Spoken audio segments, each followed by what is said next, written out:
আলহামদুলিল্লাহ, সর্ব অবস্থায় সর্ব মুহূর্তে যে অবস্থাতেই আল্লাহ সুবহানাহু ওয়া তাআলা আপনাকে আমাকে রাখুন না কেন, সর্ব অবস্থায় শুকরিয়া আদায় করতে হবে একমাত্র কার? একমাত্র আল্লাহ সুবহানাহু ওয়া তাআলা শুকরিয়া আদায় করতে হবে। আর একবার যদি আপনি আমি আল্লাহর শুকরিয়া আদায় করতে পারি, আল্লাহর হাবিব সাল্লাল্লাহু আলাইহি ওয়াসাল্লাম বলেন, হে আমার উম্মতেরা তোমরা শোনো, যদি কোনো ব্যক্তি একবার আমার আল্লাহকে রাজি খুশি করার জন্য নিজের অন্তর থেকে আল্লাহর শুকরিয়া আদায় করতে পারে, তাহলে আসমান এবং জমিনের মধ্যে যত ফাঁকা জায়গা আছে, যত শূন্য স্থান আছে, সমস্ত শূন্য স্থানগুলো আমার আল্লাহ সুবহানাহু ওয়া তাআলা তার আমলনামায় নেকি দ্বারা ভরপুর করে দিবে। সুবহানাল্লাহ।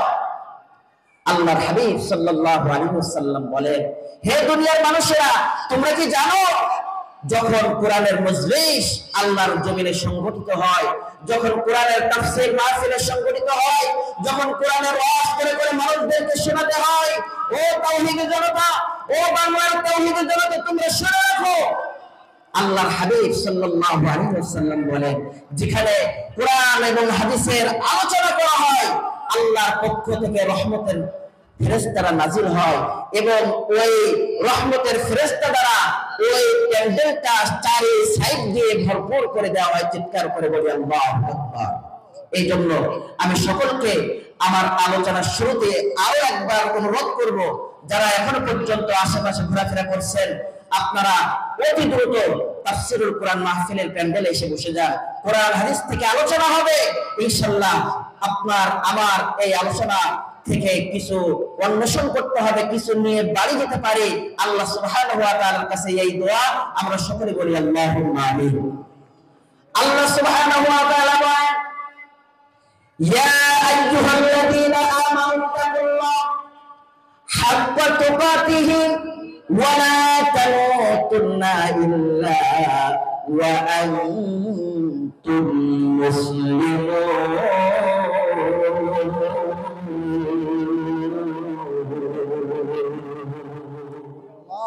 আল্লাহ সুবহানাহু ওয়া তাআলা বলেন, হে দুনিয়ার মানুষেরা, তোমরা যারা ঈমান এনেছো, হে ঈমানদাররা, হে মুমিনেরা, তোমরা শোনো, কান খাড়া করে শোনো। যারা তোমরা দাবি করো আমরা ঈমানদার, তোমরা যারা দাবি করো আমরা মুসলমান, তোমরা যারা দাবি করো আমরা ঈমানদার, ওই সমস্ত ঈমানদারদেরকে আল্লাহ সুবহানাহু ওয়া তাআলা উদ্দেশ্য করে ডেকে ডেকে বলেন, ইয়া আইয়ুহাল্লাযীনা আমানু তাকুল্লাহ, হে ঈমানদাররা, তোমরা ভয় করো আমি আল্লাহকে। বলেন তো ভয় করতে হবে কাকে? আল্লাহ সুবহানাহু ওয়া তাআলাকে ভয় করতে হবে। সেই হুকুম করেছেন স্বয়ং আল্লাহ সুবহানাহু ওয়া তাআলা। যারা আমরা ঈমানদার দাবি করি, আমরা দুনিয়ার কোন মানুষকে ভয় পাইলে চলবে না। কোন চেয়ারম্যান, কোন মেম্বার, কোন এমপি, কোন মন্ত্রী, কোন মিনিস্টার, এমনকি যত রাজা বাদশা নেতা খেতা যা আছে সব কিছু বৃথা। একমাত্র আল্লাহই হচ্ছে আপনার আমার রব, আর কাঙ্ক্ষিতভাবে তাকেই ভয় করতে হবে। চিৎকার করে বলি আল্লাহু আকবার। যাদের হৃদয়ে আছে আল্লাহর ভয়, তারা কখনো পথ ভুলে যায় না। আল্লাহর প্রেম ছাড়া এই দুনিয়ায় কারো কাছে কোনো কিছু চাই না। যাদের হৃদয়ে আছে আল্লাহর ভয়, তারা কখনো পথ ভুলে যায় না। আল্লাহর প্রেম ছাড়া এই দুনিয়ায় কারো কাছে কোনো কিছু চাই না। রাতের আধারে যারা সিজদাতে রয়, দু চোখের অশ্রুতে নদী যেন বয়। রাতের আধারে যারা সিজদাতে রয়, দু চোখের অশ্রুতে নদী যেন বয়। সলনার হাসানি যতই ডাকো, সলনার হাসানি যতই ডাকো, পিছনে ফিরে সে তাকায় না। যাদের হৃদয়ে আছে আল্লাহর ভয়, তারা কবু পথ ভুলে যায় না। আল্লাহর প্রেম ছাড়া এই দুনিয়ায় কারো কাছে কোনো কিছু চাই না। আল্লাহু আকবার। আল্লাহ সুবহানাহু ওয়া তাআলা বলেন, ইয়া আইয়ুহাল্লাযীনা আমানুত্তাকুল্লাহা হাক্কা তুকাতিহি ওয়া লা তামুতুন্না ইল্লা ওয়া আনতুম মুসলিমুন। হে দুনিয়ার মুমিনেরা, হে যারা তোমরা ঈমানদার দাবি করো, আমি আল্লাহকে ছাড়া কাউকে ভয় পাওয়া যাবে না, তোমরা একমাত্র আমি আল্লাহকে ভয় করো। আর কি করবা? তোমাদের তো মৃত্যু হবে, তোমাদের তো মৃত্যু চলে আসবে। মৃত্যু এমন একটা সত্য ঘটনা।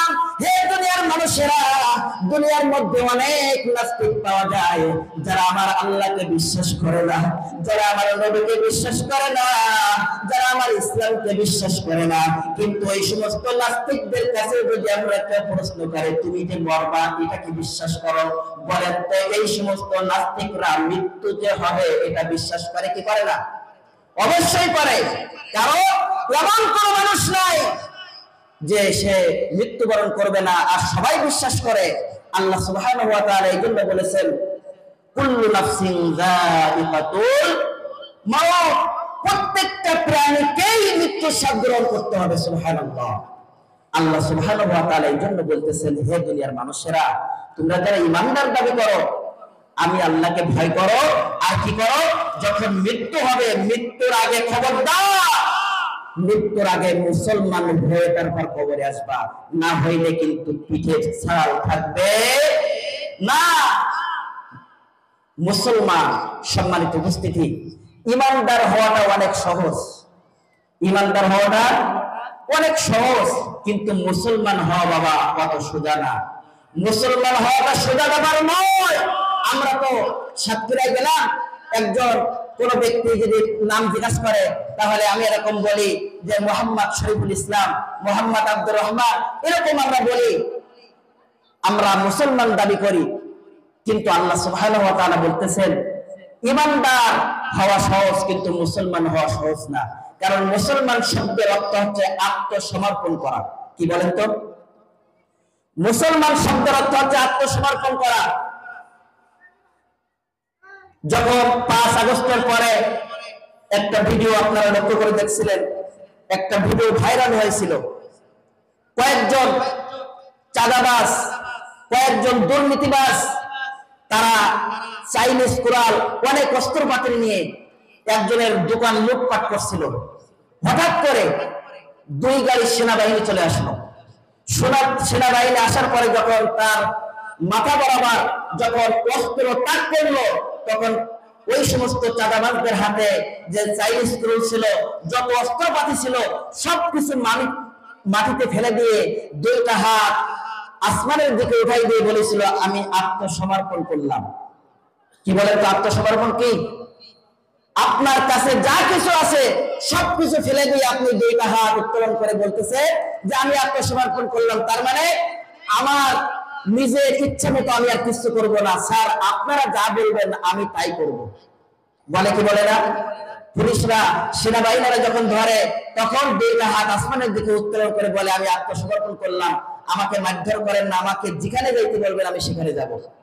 আল্লাহ সুবহানাহু ওয়া তাআলা বলেন, হে দুনিয়ার মানুষেরা, তোমরা তো মুসলমান হয়েছো, অর্থাৎ আত্মসমর্পণ করেছো কার কাছে?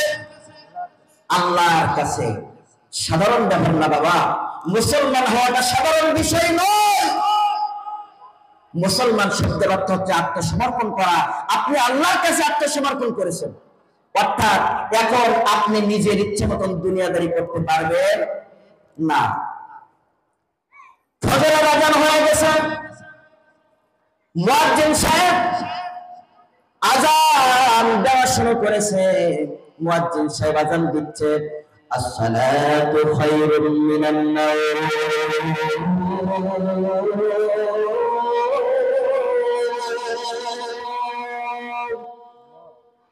আসসালাতু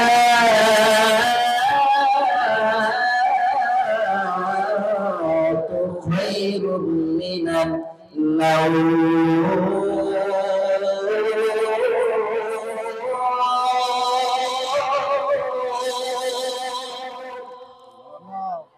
মুয়াজ্জিন সাহেব ফজরের আযান শুরু হয়ে গেছে, আপনি শীতের রজনীতে আপনি শুয়ে আছেন, ঘুমিয়ে আছেন, মুয়াজ্জিনের আযান আপনার কর্ণকুহরে গিয়ে পৌঁছাইছে। এখন আপনি মুসলমান যদি দাবি করে থাকেন তাহলে আপনি আর ঘুমিয়ে থাকতে পারবেন না, কারণ আপনি আত্মসমর্পণ করেছেন কার কাছে? আল্লাহর কাছে আপনি আত্মসমর্পণ করেছেন। এখন আপনি নিজের ইচ্ছা খুশি, আপনি নিজের ইচ্ছা মতন আর কোনো কাজ করতে পারবেন না। আপনার যতই ঠান্ডা লাগুক, আপনার যতই শীত লাগুক, আপনি খাতা মুড়াই দিয়ে আর ঘুমিয়ে থাকতে পারবেন না, কারণ আপনি তো মুসলমান, আপনি তো আল্লাহর কাছে আত্মসমর্পণ করেছেন। আর আল্লাহ সুবহানাহু ওয়া তাআলা জানিয়ে দিয়েছেন, হে দুনিয়ার মানুষেরা, ইয়া আইয়ুহাল্লাযীনা আমানু ইযা নুদিয়া লিস-সালাতি মিন ইয়াউমিল জুমআহ, যেহেতু এখানে জুমার নামাজের কথা বলেছে, তারপরেও আল্লাহ সুবহানাহু ওয়া তাআলা বলেন, যখন নামাজের আযান হয়ে যাবে তখন দুনিয়ার আর কোনো কাজ নাই, দুনিয়ার আর কোনো ব্যবসা বাণিজ্য করতে পারবা না, দুনিয়ার আর কোনো কাজ তুমি করতে পারবা না, কোনো অফিস আদালত আর চলবে না। তোমার দুনিয়ার সমস্ত কাজ কর্ম, সমস্ত ব্যবসা বাণিজ্য তোমার শেষ হয়ে যাবে। তুমি সমস্ত ব্যবসা বাণিজ্য গুলো দোকানের মধ্যে তালা মেরে তুমি আল্লাহ সুবহানাহু ওয়া তাআলার ডাকে সাড়া দিয়ে তুমি মসজিদের দিকে ধাবিত হবা। চিৎকার করে বলি আল্লাহু আকবার। অর্থাৎ আপনি তো মুসলমান, এই জন্য আল্লাহ সুবহানাহু ওয়া তাআলা বলেন, হে দুনিয়ার মানুষেরা, তোমরা মুসলমান না হয়ে মৃত্যুবরণ করো না। তুমি তো শুধুমাত্র ঈমান এনেছো, আমি ঈমানদার, আমি তো ঈমানদার, তুমি শুধু দাবি করো আমি ঈমানদার, কিন্তু যতক্ষণ পর্যন্ত তুমি খাঁটি মুসলমান না হতে পারবা ততক্ষণ পর্যন্ত তুমি জান্নাত কামাই করতে পারবা না। জান্নাত কামাই করা তো সোজা ব্যাপার নয়। আল্লাহর ভয় আমাদের অন্তরে রাখতে হবে। অন্তরে রাখতে হবে কার ভয়? আল্লাহর ভয়। ঈমানদার হওয়াটা তো সোজা ব্যাপার না। ঈমানদার সম্পর্কে কবি বলেছেন যে ঈমান প্রয়োজনে জ্বলে ওঠে না, যে ঈমান সত্য নয়ের কথা বলে না। ঠিক না দেখি?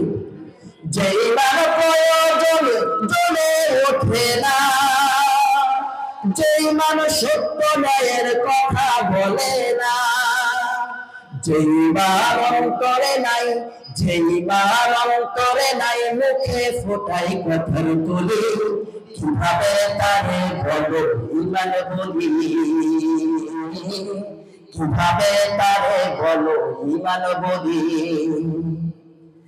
যে ঈমান দিন কায়েমের আন্দোলনের ধারে ধারে না, যে ঈমান লিবাসে গাড়ি কোরআন হাদিস তাও পড়ে না, যে ঈমান খাজার নামে নজর করে ফুলুস কামাই, যে ঈমান শিরকিয়াতের আমল করে ভীত না হয়, যে ঈমান অন্তরে নাই, যে ঈমান অন্তরে নাই, মুখে ফোটাই কথার কলি, কিভাবে তারে বলো ঈমান বলি, কিভাবে তারে বলো ঈমান বলি। ঠিক না দেখি? ঈমানদার হওয়াটা তো সোজা না। আল্লাহ সুবহানাহু ওয়া তাআলা বলেন, ঈমানদার তো তারাই যাদের সামনে আমার কোরআনুল কারীম তেলাওয়াত করা হলে তাদের অন্তরটা কেঁপে ওঠে। চিৎকার করে বলি আল্লাহু আকবার। যখন আল্লাহর কালাম কোরআনুল কারীম কোন মুসলমানের সামনে যখন তেলাওয়াত করা হয় তখন সাধারণ মুসলমান আর ওই জায়গায় বাজার ঘাট থাকতে পারে না। আর কোরআন তেলাওয়াতের আওয়াজ হলে, কোরআন তেলাওয়াত হলে, কোরআনের আওয়াজ যখন মানুষের কর্ণকুহরে চলে যায় তখন এখানে সেখানে আর ঘোরাফেরা করতে পারে না, অযথা কথা বলতে পারে না, বাজারে এখানে সেখানে অযথা সময় নষ্ট করতে পারে না, কারণ আপনি আমি তো মুসলমান, আপনি আমি তো ঈমানদার। এই জন্য আল্লাহ সুবহানাহু ওয়া তাআলা বলেন, খাঁটি ঈমানদার তো তারাই যাদের সামনে আমার কোরআন তেলাওয়াত করলে তাদের অন্তরটা কেঁপে ওঠে এবং তাদের ঈমানটা বৃদ্ধি পেয়ে যায়। সুবহানাল্লাহ। আল্লাহ সুবহানাহু ওয়া তাআলা, আল্লাহর ভয় আমাদের অন্তরে এমন ভাবে রাখতে হবে। ও বন্ধু, আল্লাহর ভয় তো আজকে আমাদের অন্তরে নাই। এই জন্য আজকে আমরা মোবাইলের মধ্যে আল্লাহ মোবাইলের মধ্যে আজকে আমরা আমাদের সমাজের মধ্যে অনেক যুবক ভাইরা আছে মোবাইলের মধ্যে খারাপ ভিডিও দেখে, খারাপ গান বাজনা দেখে। আজকে আমার অনেক যুবক ভাইরা আল্লাহর হাবিব তো তোমাকে বড্ড ভালোবাসে। আল্লাহর হাবিব সাল্লাল্লাহু আলাইহি ওয়াসাল্লাম বলেন, আমার দাওয়াতে জীবনে, কোরআনের দাওয়াতে জীবনে আমাকে কোরআন যখন মানুষের সামনে প্রচার করেছে, কোরআনের দাওয়াত যখন আমার সমাজের মধ্যে প্রচার করেছে, আমাকে সহযোগিতা করেছে সবচাইতে বেশি যুবকরা। চিৎকার করে বলে সুবহানাল্লাহ। যুবক, এই জন্য যুবকদের কথা আল্লাহর হাবিব সাল্লাল্লাহু আলাইহি ওয়াসাল্লাম বলেছেন যে যুবকদেরকে আমি রাসূল বড্ড ভালোবাসি। সকলে বলি সুবহানাল্লাহ। হযরত আবু বকর, হযরত ওমর, হযরত উসমান, হযরত আলী, হযরত আব্দুল্লাহ ইবনে আব্বাস রাদিয়াল্লাহু তাআলা এই সব হচ্ছে যুবক। যখন আল্লাহ রাসূল কোরআনের দাওয়াত দিলেন তখন এই যুবকরাই সর্বপ্রথম ইসলামের ছায়াতলে আসতে শুরু করলো। চিৎকার করে বলি সুবহানাল্লাহ। আর কিছু কিছু দেখবেন বড় শয়তান আছে, কিছু কিছু মুরব্বী শয়তান আছে, মুখে দাড়ি পেকে গেছে, তারপরেও সমাজের মধ্যে ইসলামের বিরোধিতা করা থামায় না। ঠিক না ঠিক? তারা ইসলামের বিরোধিতা করতেই আছে। আল্লাহর হাবিব সাল্লাল্লাহু আলাইহি ওয়াসাল্লাম বলেন, আমার সহযোগিতা করেছে যুবকরা আর আমার বিরোধিতা করেছে বেশিরভাগ মুরব্বীরা। যেমন আব্দুল্লাহ ইবনে উবাই, আবু জাহিল, উতবা, সাইবা, এরা সব হচ্ছে বয়স্ক। এই জন্য বন্ধু ও আমার প্রাণের মুরব্বী ভাইরা, আপনাদেরকে ছোট করছে না, আপনারাও তো একসময় যুবক ছিলেন। এই জন্য এই যুবক বয়সটা আমাদেরকে কাজে লাগাতে হবে। কারণ আল্লাহর হাবিব সাল্লাল্লাহু আলাইহি ওয়াসাল্লাম বলেন, কাল হাসরের ময়দানে যতক্ষণ পর্যন্ত ঈমানদার, যতক্ষণ পর্যন্ত কোন মানুষ 5টা প্রশ্নের জবাব না দিতে পারবে ততক্ষণ পর্যন্ত সেই এক পা সামনে এগোতে পারবে না। চিৎকার করে বলি আল্লাহু আকবার। আল্লাহর হাবিব সাল্লাল্লাহু আলাইহি ওয়াসাল্লাম বলেন, হে দুনিয়ার মানুষেরা তোমরা শোনো, কাল হাসরের ময়দানে যখন মাথার এক বিঘা অথবা এক হাত উপরে যখন সূর্যটা চলে আসবে, ওই মুসিবতের সময় আল্লাহর হাবিব বলেন, আল্লাহ সুবহানাহু ওয়া তাআলা 5টা প্রশ্ন প্রত্যেকটা মানুষের সামনে করা হবে, প্রত্যেকটা মানুষকে করা হবে 5টা প্রশ্ন। তার মধ্যে 1 নাম্বার হচ্ছে, হে মানুষ, হে যুবক, তোমার যৌবনের বয়সটা তুমি কোন কাজে ব্যয় করেছো? চিৎকার করে বলি আল্লাহু আকবার। আপনার যৌবনের বয়সটা, যৌবনের সময়টা আপনি কোন কাজে ব্যয় করেছেন? আপনাকে এটা কাল হাসরের ময়দানে জিজ্ঞাসা করা হবে। এই জন্য হে যুবক, আপনার এই গুরুত্বপূর্ণ বয়সটা, আপনার এই গুরুত্বপূর্ণ সময়টা আপনি ইসলামের পথে কাজে লাগান। আপনি যদি খাঁটি মুসলমান হয়ে থাকেন, খাঁটি ইমানদার হয়ে থাকেন, তাহলে আপনি এই যুবক বয়সে ইসলামের বিরোধিতা আপনি করতে পারেন না। চিৎকার করে বলেন ঠিক না ঠিক? কারণ আল্লাহর হাবিব সাল্লাল্লাহু আলাইহি ওয়াসাল্লাম বলেছেন, যুবকদের সম্পর্কে আল্লাহ সুবহানাহু ওয়া তাআলা প্রশ্ন করবেন। 3জন যুবকের কথা না বললেই নয়। আল্লাহর হাবিব সাল্লাল্লাহু আলাইহি ওয়াসাল্লাম বুখারী শরীফের মধ্যে এই হাদিসটা এসেছে। আল্লাহর হাবিব বলেন, 3জন বন্ধু একটা মরুভূমির রাস্তা দিয়ে তারা পথ চলতেছে, এক জায়গায় যাচ্ছে। 3 বন্ধু গল্প করতে করতে হঠাৎ করে বাতাস শুরু হয়ে গেছে, ঝড় বাতাস, বালু ঝড় শুরু হয়ে গেছে মরুভূমির মধ্যে। কি করবে, যাওয়ার কোনো জায়গা নাই। 3 বন্ধু ছোটাছুটি করতে করতে একটা পাহাড়ের গুহার মধ্যে গিয়ে একটু আত্মগোপনে থাকলো। একটা পাহাড়ের গুহার মধ্যে, একটা পাহাড়ের গর্তের মধ্যে গিয়ে পড়ালো। 3 বন্ধু ওই ঝড়ের মধ্যে যাবে কোথায়? কোনো ঘর বাড়ি, কোনো কিছু নাই, মরুভূমির মধ্যে। 3 বন্ধু ছোটাছুটি করতে করতে একটা পাহাড়ের গুহার মধ্যে গিয়ে পালাইছে। কোথায় গিয়ে পালাইছে? পাহাড়ের মধ্যে, পাহাড়ের গুহার মধ্যে। এখন পালানোর পরে অনেকক্ষণ যখন ঝড় বাতাস হয়েছে, ওই ঝড় বাতাসের মধ্যে উপর থেকে একটা বিরাট বড় একটা পাথর পাথরের খন্ড এসে ওই যে গুহার মধ্যে ঢুকেছিল ওই গুহার মুখের কাছে এসে পথটা বন্ধ করে দিয়েছে। চিৎকার করে বলি আল্লাহু আকবার। তিন বন্ধু যখন বাতাস শেষ, ঝড় শেষ, তখন তিন বন্ধু যখন বের হতে চায় তখন আর বের হতে পারে না, কারণ তার ওই গর্তের মুখের এই জায়গায় দরজার এই জায়গায় এসে পড়েছে কি একটা পাথরের টুকরা, বিরাট একটা পাথর এসে তার দরজার মুখটা বন্ধ করে দিছে। তিন বন্ধু আল্লাহর কাছে দোয়া করতেছে এবং একজন আর একজনকে বলতেছে, হে বন্ধু, আজকে আমরা এমন জায়গায় বিপদে পড়েছি, এমন জায়গায় আমরা বিপদের সম্মুখীন হয়েছি, দুনিয়ার কোন মানুষ আমাদেরকে দেখতে পাচ্ছে না, দুনিয়ার কোন যুবক, দুনিয়ার কোন বৃদ্ধা, এমনকি দুনিয়ার কোন নেতা, দুনিয়ার কোন মন্ত্রী কেউ আমাদেরকে দেখে না, দুনিয়ার কোন প্রশাসন আমাদেরকে দেখতে পাচ্ছে না। হে ভাই, হে আমার বন্ধু, আজকে আসো একটু আল্লাহর কাছে দোয়া করি, কারণ আমাদের খবর দুনিয়ার কোন মানুষ জানে না। আমরা যদি এখানে বসে মারা যায়, যদি আমরা বলে মারা যায়, আমরা যদি ভস্ম হয়ে যাই, তারপরে কোনো মানুষ আমাদেরকে দেখতে পাবে না, দুনিয়ার কোনো মানুষ আমাদের কথা শুনতে পাবে না। একমাত্র শুনতে পাবেন তিনি কে? একমাত্র শুনতে পাবেন হচ্ছে আমার আল্লাহ। ও ভাই, আসেন কথাবার্তা না বলে, আমরা সাইডে কথাবার্তা না করে আসেন কোরআনের মাহফিলে বসে যাই। আল্লাহ এই যুবকরা আল্লাহর কাছে দোয়া করতেছেন। ওই তিন যুবক একজন বলতেছেন, আসো আল্লাহর কাছে আমরা দোয়া করি, আল্লাহর কাছে দোয়া করা ছাড়া কোনো উপায় নাই। এক বন্ধু আল্লাহর কাছে দুইটা হাত উত্তোলন করে আল্লাহর কাছে দোয়া করতেছে, আল্লাহর কাছে দুইটা হাত উত্তোলন করে আল্লাহর কাছে বলতেছে, হে আল্লাহ, আমি আমার পিতা মাতাকে বড্ড ভালোবাসি, আমি পিতা মাতাকে বড্ড ভালোবাসি আল্লাহ। এই ভালোবাসা শুধুমাত্র আপনার জন্য, এই ভালোবাসা শুধু আল্লাহ আপনার জন্য। আমি অন্তর থেকে পিতামাতাকে আমি খিদমত করি, আমি এমন ভাবে খিদমত করি, পিতামাতাকে কোনো খাদ্য না দেওয়া পর্যন্ত আমি ভক্ষণ করি না, পিতামাতাকে না দেওয়া পর্যন্ত আমি কিছু খাই না। ওই যুবক বলতেছেন, হে আল্লাহ, আমি একজন রাখাল, আমি যখন বিকাল বেলা যখন দুধ দহন করে আমি বাড়িতে যাই, যতক্ষণ পর্যন্ত আমার মা বাবাকে খেতে না দেই, ততক্ষণ পর্যন্ত আমি আর কারোর মুখে আমি ওই দুধটা দেই না। চিৎকার করে বলি আল্লাহু আকবার। ওই যুবক বলতেছে, আল্লাহ,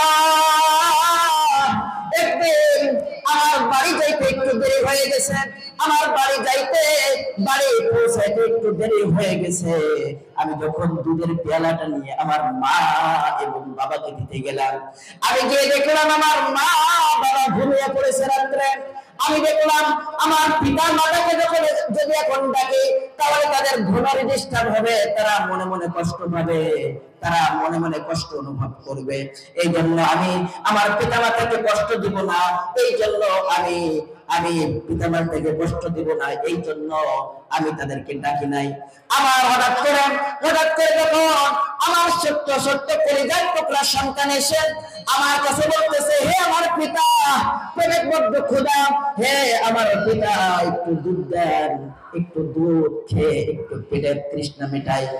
আল্লাহর হাবিব সাল্লাল্লাহু আলাইহি ওয়াসাল্লাম এই হাদিস শরীফের ভিতরে বর্ণনা করেন, ওই যুবক বলতেছে, না না বাবা, যতক্ষণ পর্যন্ত আমার পিতামাতাকে এই দুধ না খাইতে দিব, ততক্ষণ পর্যন্ত আমি কাউকে খাইতে দিব না। হে আমার আল্লাহ, যখন আমার সন্তানকে দিলাম না, আমার স্ত্রী চাইলো, স্ত্রীকেও দিলাম না, আমার পিতামাতার মাথার কাছে ওই দুধের পেয়ালাটা নিয়ে আমি সারা রাত দাঁড়িয়ে থাকার পরে যখন ফজরের আজান হয়ে গেছে,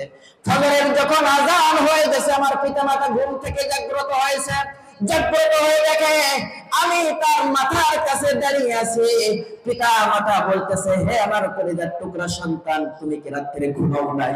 আমি বললাম না না, যখন আমি বাড়িতে আসলাম এসে দেখলাম আপনারা ঘুমিয়ে গেছেন, এই জন্য আপনারা কষ্ট পাবেন, এই জন্য আপনাদেরকে ঘুমিয়ে ডিস্টার্ব করে নাই, এই জন্য আপনাদেরকে আর ডাকি নাই, এই জন্য আপনাদের অপেক্ষায় কখন আপনাদের ঘুম ভাঙবে এই অপেক্ষায় আমি সারা রাত দুধের পেয়ালা নিয়ে আপনাদের মাথার কাছে দাঁড়িয়ে আছি, চিৎকার করে বলি আল্লাহু আকবার।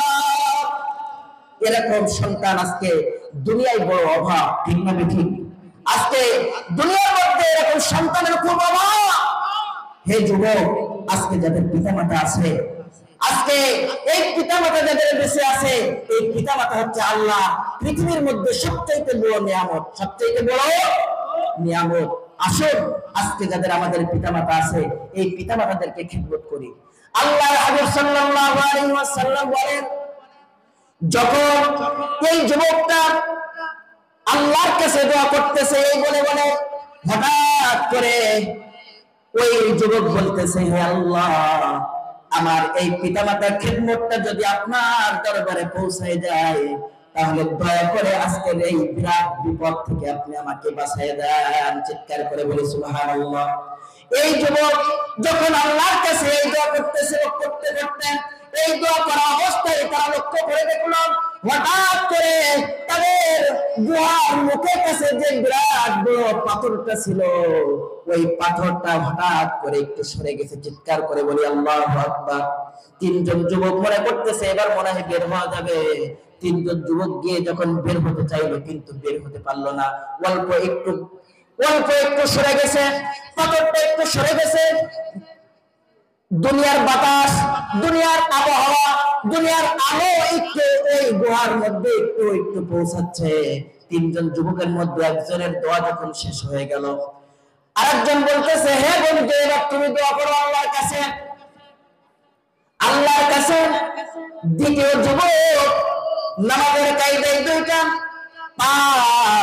দুইটা পা নামাজের কায়দায় দিয়ে আল্লাহর কাছে দুইটা হাত উত্তোলন করে আল্লাহর কাছে দোয়া করতেছে, আল্লাহর কাছে বলতেছে, আল্লাহ,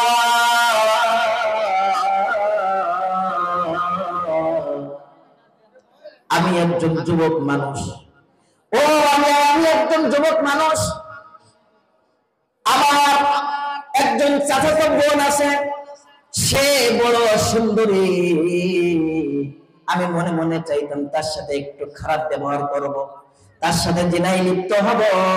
হে যুবক ভাইরা, একটু শোনো আল্লাহ রাসূলের হাদিস। হে যুবক ভাইরা, একটু কান লাগায় শোনো, আল্লাহ রাসূলের হাদিস আপনাদেরকে শোনা যায়। এই যুবক বলতেছে, হে আল্লাহ, আমার একজন সুন্দরী বোন, একটা চাচাতো বোন ছিল, আমার একটা চাচাতো বোন আছে, সুন্দরী বোন। আমি মনে মনে চেয়েছিলাম তার সাথে খারাপ আচরণ করব, তার সাথে জিনায় লিপ্ত হব। একদিন সে আমার কাছে হঠাৎ করে টাকা চাইলো। আমি বললাম, তোমাকে টাকা দিতে পারি যদি আমার সাথে জিনায় লিপ্ত হতে পারো। চিৎকার করে বলে নাউযুবিল্লাহ। যুবক বলতেছে, তোমাকে টাকা দিতে পারি, কিন্তু যখন কেউ থাকবে না, রাতে রাধারে আমার সঙ্গে জিনায় লিপ্ত হতে হবে। তখন টাকার এত অভাব, তার সুন্দরী বোন, চাচাতো বোন, সে বলল, হ্যাঁ ঠিক আছে। যুবক বলল, টাকা দিলাম, আগামীকাল বা আগামী পরশু এরকম রাত্রে আমার কাছে আসবা, আমি তোমার সঙ্গে জিনায় লিপ্ত হতে চাই। আল্লাহ রাসূল সাল্লাল্লাহু আলাইহি ওয়াসাল্লাম হাদিস শরীফের ভিতরে বর্ণনা করেন, ওই যুবক যখন তার বোন, তার সামনে সুন্দরী বোন যখন তার সামনে আসলো, ওই যুবক আল্লাহর কাছে বলতেছে, হে আল্লাহ, আমার বোন এবং আমি এক পর্যায়ে জিনার পূর্ববর্তী, যখন জিনায় আমি লিপ্ত হব, এরকম একটা মুহূর্তে আমার বোন বলল, হে আমার ভাই, তুমি আল্লাহকে ভয় করো, কারণ দুনিয়ার কোন মানুষ না দেখলেও দেখতেছেন কে?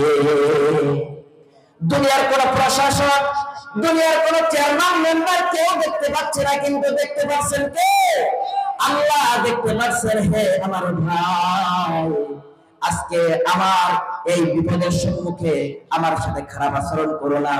আল্লাহর হাবিব সাল্লাল্লাহু আলাইহি ওয়াসাল্লাম হাদিস শরীফের ভিতরে বর্ণনা করেন, ওই যুবক যখন আল্লাহর স্মরণ তার অন্তরের মধ্যে আসলো, তখন সে বলল, যা যা বোন, আজকে তোমার সঙ্গে আমি জিনায় লিপ্ত হতে চাই না, কারণ দুনিয়ার কোন মানুষ আমাদেরকে না দেখলেও আল্লাহ তো আমাদেরকে দেখতে পাচ্ছেন, এই জন্য আল্লাহর ভয়ে আমি তোমার সঙ্গে গুনায় লিপ্ত হতে চাই না।